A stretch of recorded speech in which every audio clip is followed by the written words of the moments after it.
Eloise, can we just pause for a moment and acknowledge how utterly terrifying being 27 actually is? Oh God, terrifying is the only word.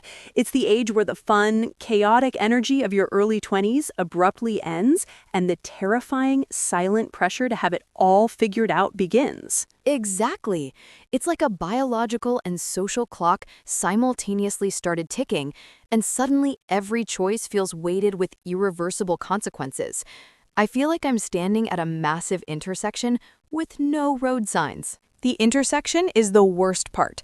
You're expected to be soaring in your career, deeply committed in a relationship, or worse, planning a wedding, and somehow maintain this perfect, balanced social life and gym routine. It's the quarter-life crisis, only magnified by social media. Social media is the enemy.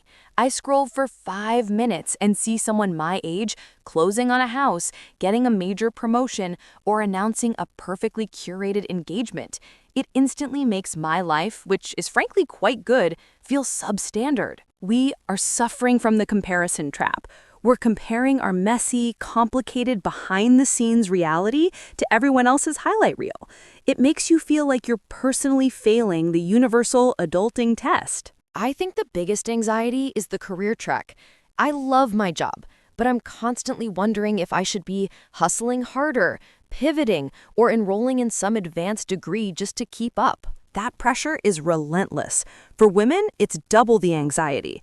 We're told we need to establish our careers now because if we want children later, we'll have to pause for a few years, which means we'll fall behind the men. It's the do it all and do it now mentality.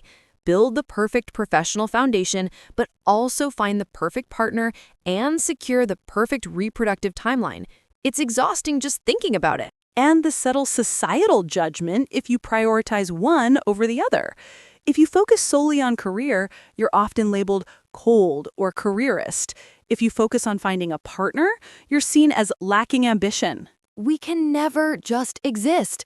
We're constantly being evaluated on a dual metric, and the relationship pressure is immense. Every date feels like a job interview for my future spouse. That's spot on. The low-stakes dating fun of our early 20s is gone.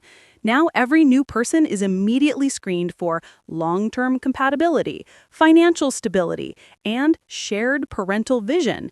It takes all the joy out of it. I miss dating just for the fun of it, not for the potential life partner outcome. But at 27, if you spend 6 months dating someone and it doesn't work out, that feels like 6 months of wasted time on the clock. That feeling of wasting time is the anchor of this anxiety, because time is no longer infinite. We see it as a finite resource linked directly to future happiness milestones. And the self-doubt that creeps in. You start questioning everything. Am I actually good at my job? Should I really be renting? Is my friend circle too small? Am I emotionally mature enough for this whole commitment thing? The self-doubt is fueled by a lack of quiet time.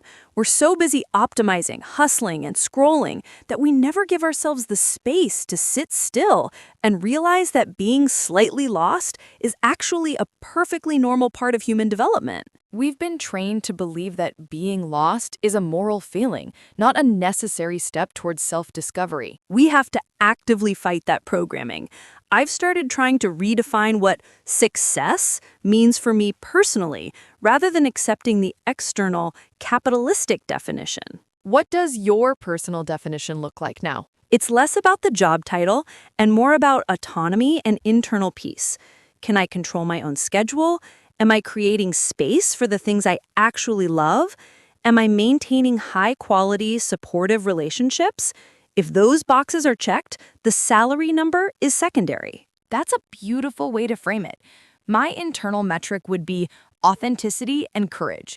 Am I making choices that feel true to me, even if they aren't the most predictable or impressive on paper? Am I being brave enough to walk away from things that don't serve me? The courage to walk away is huge. At this age, you're forced to prune friendships, quit jobs, and end relationships that no longer fit. And that pruning process is incredibly painful. It is. It feels like failure, but it's actually self-respect. It's the necessary shedding of the identity we built in our early 20s that no longer fits the person we're becoming. The emotional maturity required for this stage is immense. You have to learn how to deal with ambiguity, the fact that life is often gray, and there is no perfect answer or quick fix. And we're not used to ambiguity. We were raised on systems with clear grading criteria. You do X, you get Y. Adulthood is just doing X and hoping you don't spontaneously combust. And learning to find comfort in good enough instead of chasing the unattainable perfect. Perfect career, perfect body, perfect relationship. That chase is a guaranteed road to exhaustion. It ties into the burden of social optimization we discussed before.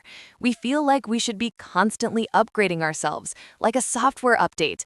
And if we pause, we become obsolete. We need to reclaim boredom, reclaim rest, reclaim the joy of doing something badly just for the pure fun of the activity without the goal of optimization. Like trying to paint without trying to sell the painting, or reading a book without trying to learn a skill.